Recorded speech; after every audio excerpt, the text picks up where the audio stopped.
infinity. Ta is life, existence, and creativity. Na is change and the transformation of consciousness. Ma is rebirth, regeneration, and resurrection.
Good morning, everyone.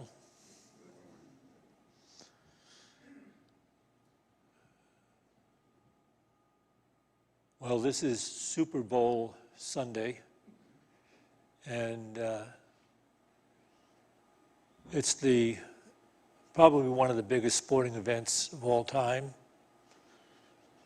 So my prayer has always been, if we could get as many people devoted to spiritual practice as they are devoted to football, that would be it. We would bring in the new heaven and the new earth.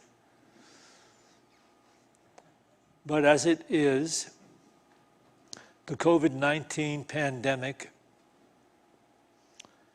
has impacted everyone's life worldwide.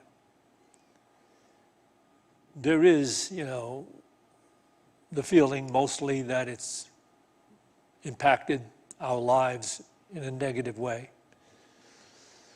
And this is true to an extent. There is one positive aspect of the restrictions resulting from the COVID-19 pandemic. And that is that it has given people more time to be introspective. And in many cases, I suspect, meditation gave them time for meditation, which is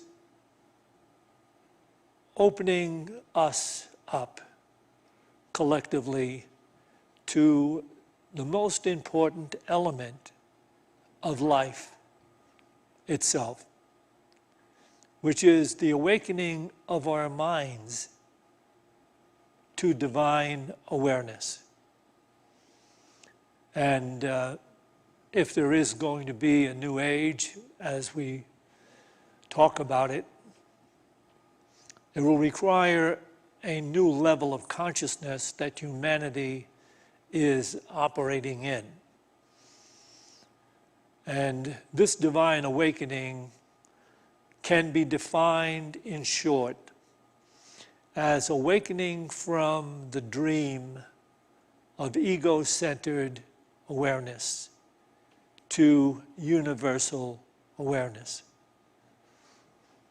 That is what we are in the process of doing, or at least that is the purpose of unity and people attending unity, to enter into this personal transformation, which is required to understand the meaning of life and live in that true level of consciousness. So the pandemic hasn't been all that bad, allowing that to happen.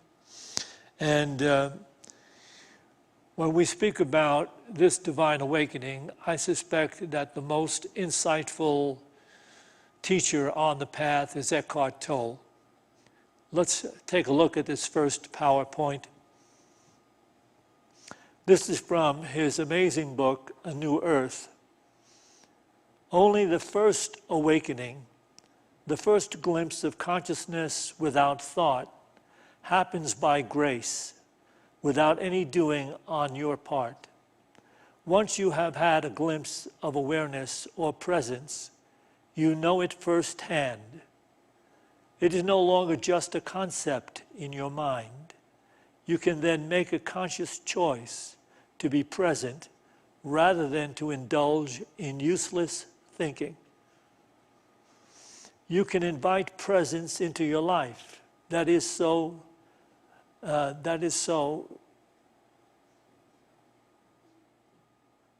make peace, make peace or space. With the grace of awakening comes responsibility. You can either try to go on as if nothing has happened, or you can see its significance and recognize the arising of awareness as the most important thing that can happen to you. Opening yourself to the emerging consciousness and bringing its light into this world then becomes the primary purpose of your life.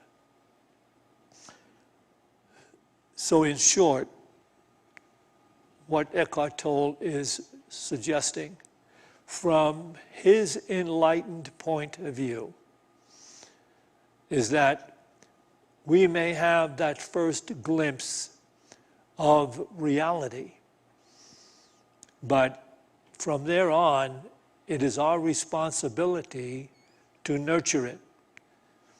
And to the degree that we are willing to do that, to that degree, we not only advance our own consciousness, but we advance the collective consciousness of humanity on this earth. And so it becomes, in a sense, a priority.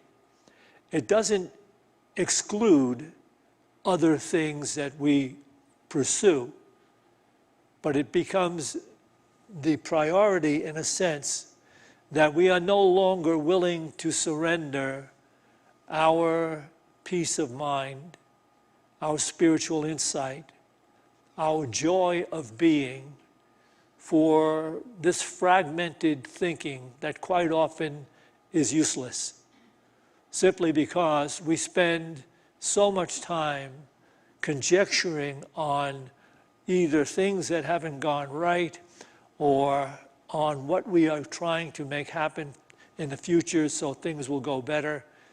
Whereas if we become more and more present in the moment, we become enlightened so that we enter a space of consciousness that is no longer subject to the changing tides of circumstances, which makes us free of fear to live totally in the moment. So that's what Tolle is attempting to get across to us.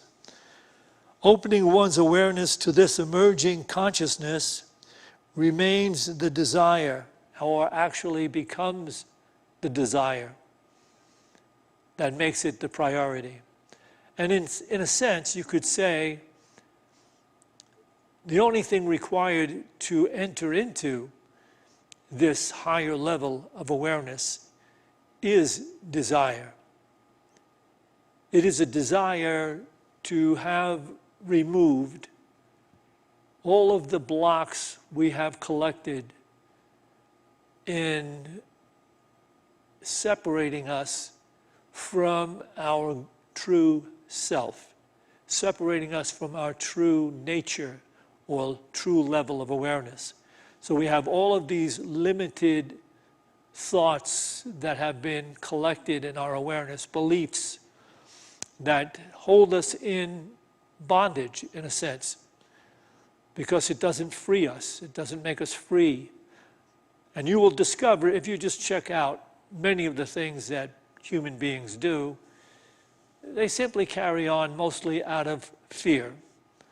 Their motivation for doing things is out of fear that they need to get this done, or things will go badly, or fear that they haven't done things right, now they've got to correct them. And so it always goes on and on.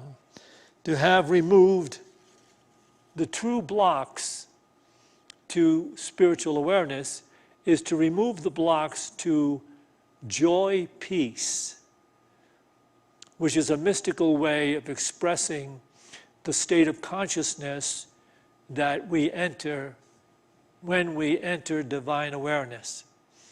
It's a state of joy, peace. And I say that it's a mystical state because our state up until that time is contingent and dependent upon how circumstances take place in our life. But in the state of divine awareness, we are no longer operating in that level. So we have joy, peace that is not contingent upon circumstances. That's mastery, by the way. The limited idea in the New Age is that mastery is gaining control, mind control over circumstances, so that you'll be able to make circumstances do your personal bidding and fulfill your personal desires. That's not mastery. That's not ever going to happen.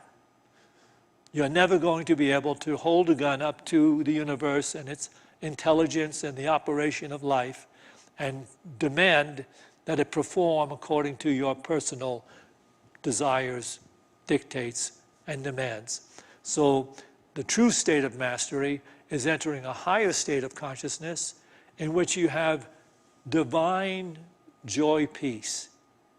And it means you live above the changing tides and circumstances of the world. You're no longer tossed to and fro by the changing tides of circumstance. I have to share a story with you now, a true story, that Norma has forbidden me to use. I used it once some time back, but she's forbidden me to use it, but I've run out of illustrations. So now I have to use this story. We were in Denver picking up some equipment we needed for the lighting scheme for our Christmas Eve show. And we had the crucial last rehearsal scheduled for 6 o'clock that night, but we were stuck in Denver traffic in our car because an oil truck had a terrible accident and the highway was cut off. And every car was stuck, couldn't even move out of position because we were bumper to bumper stuck there. And the word came down with some of the patrol people, police officers, telling people it's going to be a while they try to clean this up. So we know, we're sitting there knowing that we're not going to be able to make this crucial rehearsal. And I'm beginning to become uneasy about it because we slaved for 2.5 months to put this production together, this Christmas Eve show that would reveal that this idea of Christ being born is actually Christ being awakened within human beings. But obviously God had no regard for that. And I'm feeling, put upon. After all we've done, and you can't even imagine the kind of things that go into 2.5 months of really powerful work and service to push this all together with an entire cast of people and things. So I'm beginning to feel some unpeace. And I say to Norma, how could God do this to us? I mean, actually, this whole thing looks like it's been arranged to just destroy this show we've given our heart and soul to. And she doesn't answer my question because she can begin to see the blood vessels in my face bulging. And so she does what she always does when she sees me in that state. She reached into the glove compartment and pulled out our bottle of Southern Comfort and 4 prescription tranquilizers. But it was too late because I already jumped out of the car. The traffic was just totally stopped. I jumped out of the car and I am shouting to God in the sky, come down and take on a body and fight like a man. Fight with me like a man. Don't pull these crazy tricks and everything. And Norma's at the window saying, Jack, don't do this. He's all powerful. Jack, don't do this. He's all powerful. But I'm ignoring whatever she's saying because I am fit to be tied with this. A lot of times, a lot of things have happened to me like that, and now I'm done with it. After all I've done for God over the years in this ministry, I mean, unbelievable that this should happen to me and destroy the Christmas Eve service I and Norma put together. So I'm raving at the sky, and some of the people in the cars around are beginning to look at me, and I don't care one whit. But just then, a flock of about 40 ducks flies over, and they're heading right for Boulder. And they're going to be in Boulder in 10 minutes, and I'm never going to get to Boulder in the evening. That's like, I don't know how long I'm going to be there. But the ducks, who you know were sent, release their lunch all over me in the car. And so Norma now, she's trying to play it calm. She said, Jack, you have to get back in the car before something worse happens. I said, what could be worse? I mean, what are the ducks going to circle around and come back over? Anyway, I did get back into the car. Now, I have to give you, the skinny on this story. I'm trying to show how I guess at the time, I wasn't fully enlightened as I am today. So I guess that could happen. Maybe you've been in situations like that. But let me tell you this much about it. It's a true story, and I think you should keep in mind that it happened a long time ago.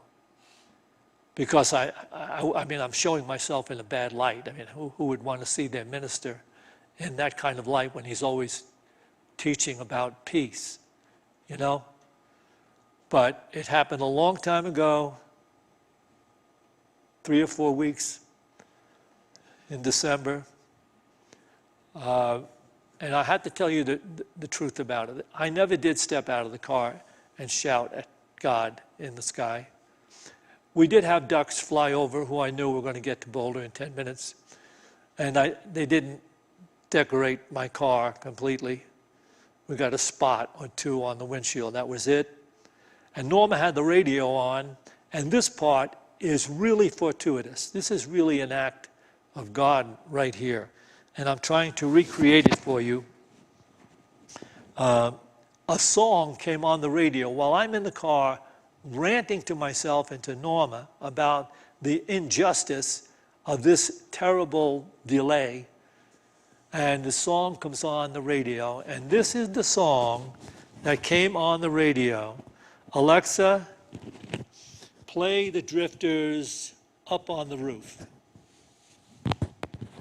Here's Up on the Roof by the Drifters on Amazon Music.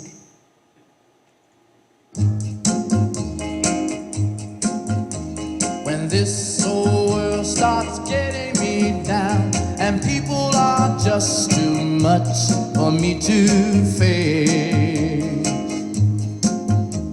I climb way up to the top of the stairs and all my cares just drift right into space.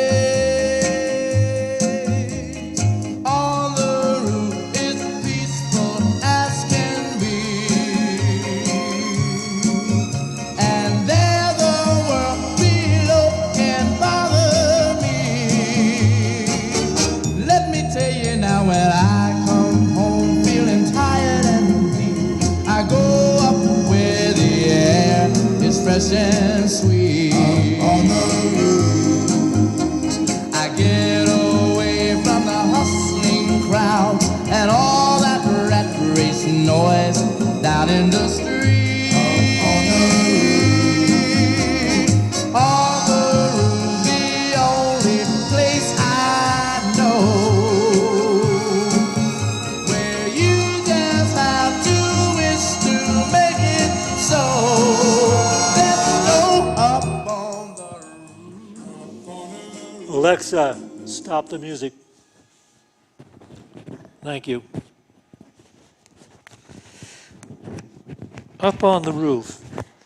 It's an entire message of unity. In other words, to get away from the noise and the hustle down on the street, you have to go higher.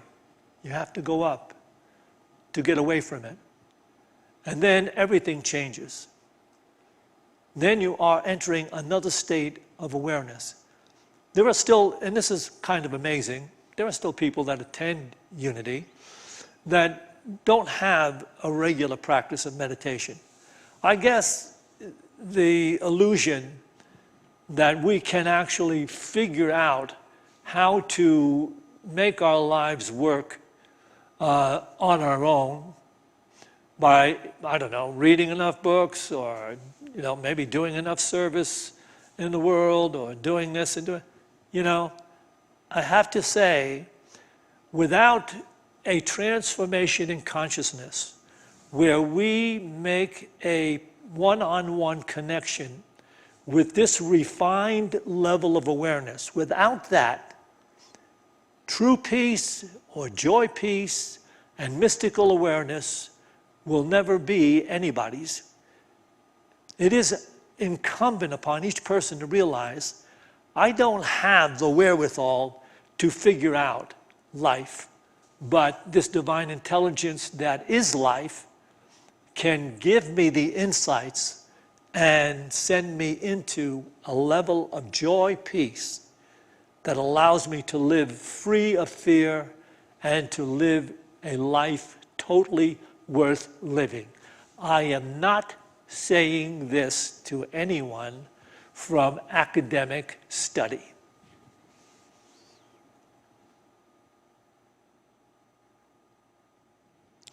So,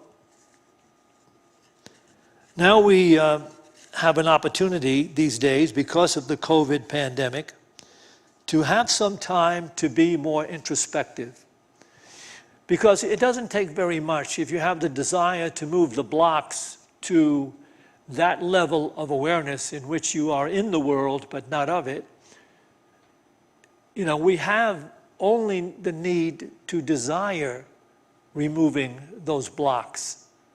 So introspection, in other words, looking at ourselves and where we may have, gone off the track during the day, said things or done things or became irate. If we have introspection, we can check that out, and just by looking at it, we are actually in the process of transcending it. The fact that we're willing to look at the limited ideas that allow us to do things that are something we really don't want to be doing, that is a transcendent way of living a life. And we're already on the path if we're willing to be introspective, and especially if we're willing to have a daily practice of meditation, where we quiet the mind and we quiet the thinking, which is always involved in how to fix the world, change the world, gain, access and prowess over conditions of the world. Some of that is fine. Figuring out things along the way is fine. But you'll figure them out a lot better, a lot faster if you have your daily practice of meditation, because you're already then aligned with this divine intelligence, which we recognize to be God. So we need to actually take our cue from the oyster. Most of you are aware of the fact that an oyster, when something gets under its skin, actually gets inside its shell that's irritating. The oyster actually secretes a fluid to put an end to the irritation it's experiencing. And what it does with that process, that fluid actually hardens and becomes a beautiful pearl. And we need to be aware of practicing in that fashion whenever negative emotions or thoughts arise. We need to be able to catch negative emotions and thoughts. In our unenlightened state, for many, many years, we just react. And we rant, and we have vengeance, and we seek to get even. But when we're on the path, we have to learn to catch that initial state where you're beginning to feel out of sorts. And now coming to mind, you're beginning to see or blame something outside yourself or someone or some condition, and you're beginning to bemoan the fact I have to do this work or that's going on and it shouldn't be happening to me. You have an opportunity to enter the consciousness of God, but the only way you're going to get there is by the desire to catch yourself when you're out of sorts with life as it actually is. That's the whole teaching of Tole. And the oyster does it by secreting this fluid. The way we do it, when we have these negative emotions and thoughts rising, we pause. We have the courage to stop. We don't react.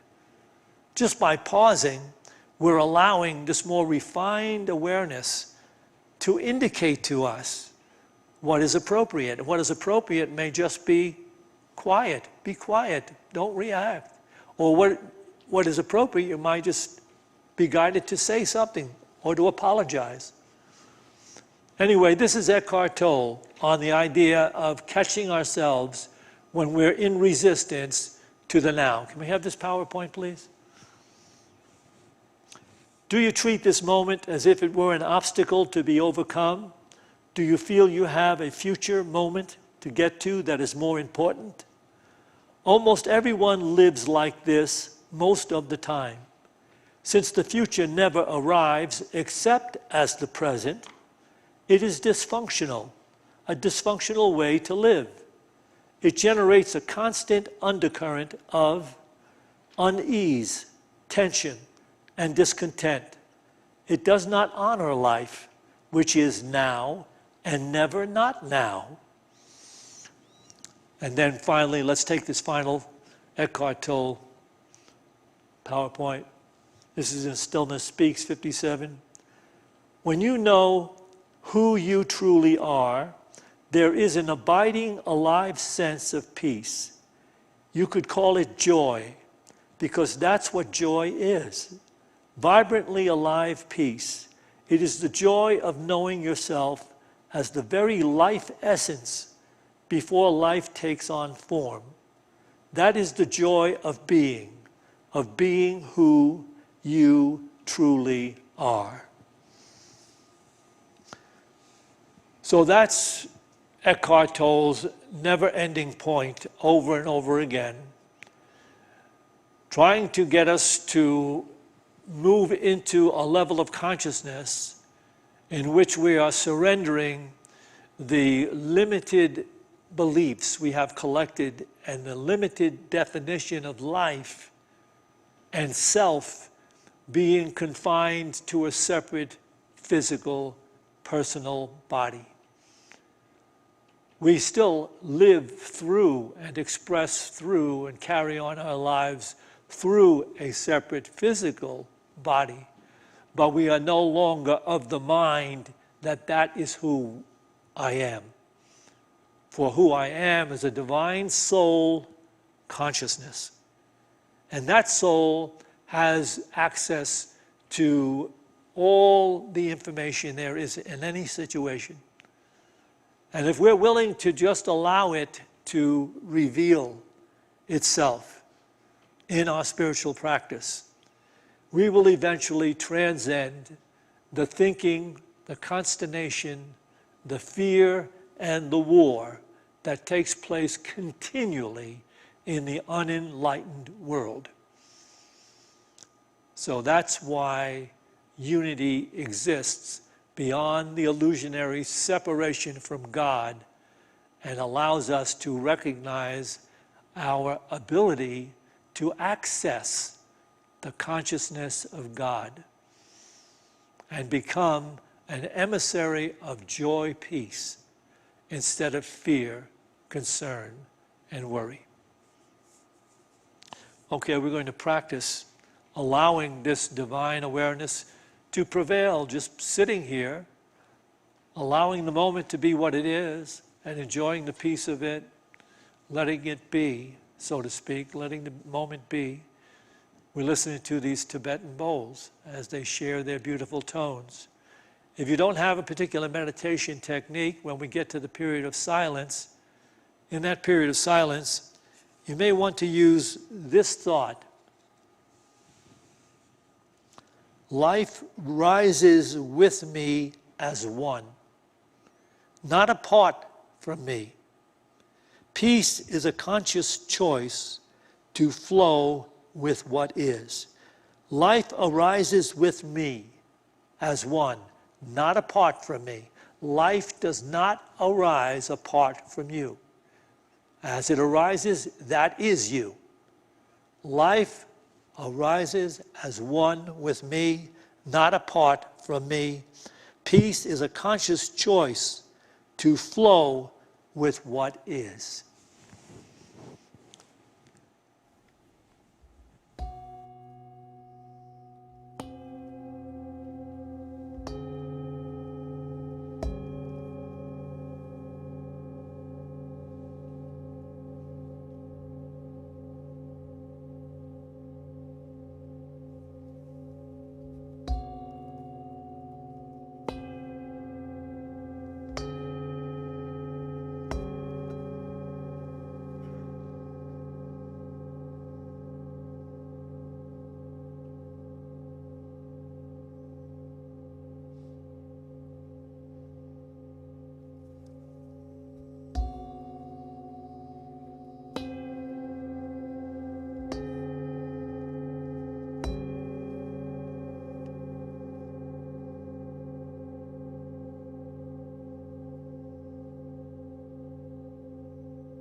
as we go forth from this meditation to those places we occupy in time and space. Let us go forth with a greater devotion to our spiritual practice of introspection and meditation. And for the opportunity to practice this presence in every moment, let us feel gratitude, for we are on the path to life, true life. And certainly we can be grateful for that. And to that we say, Amen. We will take an offering for unity now in our fashion, the way we do it, now that we have the restrictions we're under. You can tithe in any number of ways to Unity of Boulder to continue the ministry here that goes on 7 days a week. And the same is to those of you online. But right now, we still, for those of you seated here, and I invite you to show up. Some of you that are watching this online, come on in. This place is as safe as any place, safe as your house right now, because of the special lighting we do to take care of any microbes or viruses that might be in the air, the mask we wear. Everybody's checked at the door to make sure they don't have a temperature. So show up on Sundays or Wednesday evening at 7 o'clock. As we take our offerings in our minds, the financial amount we'd like to give to Unity, let's bless it with this offering statement. This affirmative prayer. Divine love, through me, blesses and multiplies all that I have, all that I give, and all that I receive, because I give. And so it is. Amen.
So thank you for showing up.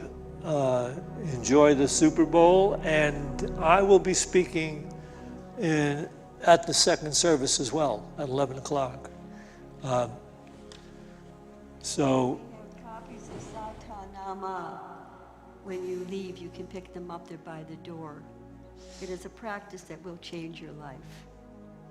we also have flyers out there on the table for our book and bicycle collection drive for the Native people in Wounded Knee. There's a number of things on there they're looking to try to get to be able to send their kids to school and create a better school atmosphere for them. So all of that is written down on this beautiful flyers that are laying in the lobby. You can take one with you and you can donate to that. It'll be very, very well received and appreciated. So thank you for tuning in. Have a beautiful day.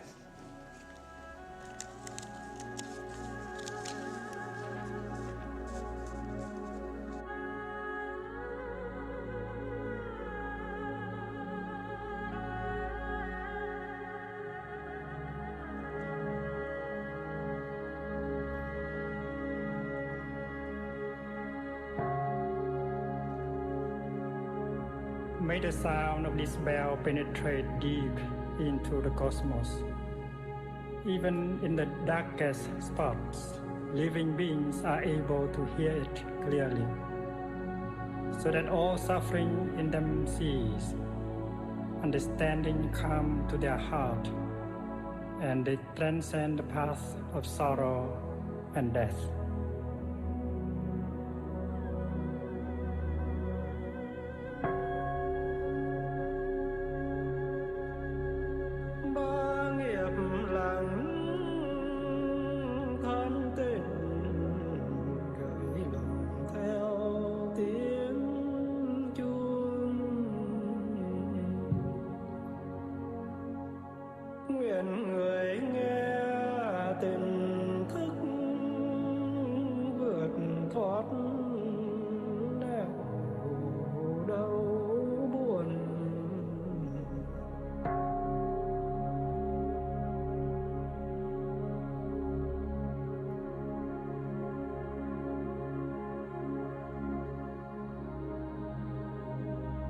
The universal Dharma door is already open. The sound of the rising tide is heard clearly. The miracle happens. A beautiful child appears in the heart of a lotus flower.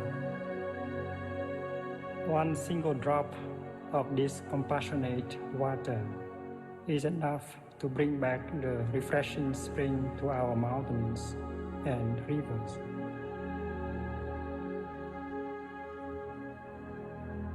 Nghe chuông phiền não tan mây khói,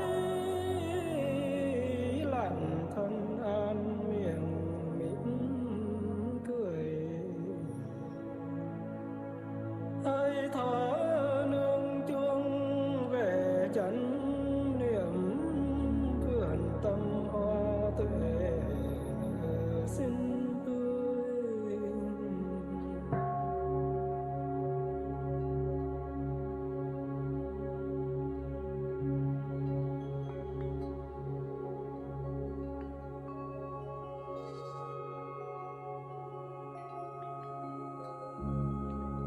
Listening to the bell, I feel the afflictions in me begin to dissolve. My mind calm, my body relaxed. A smile is born on my lips.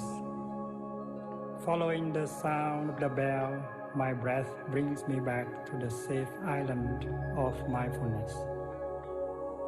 In the garden of my heart, the flowers of peace bloom beautifully.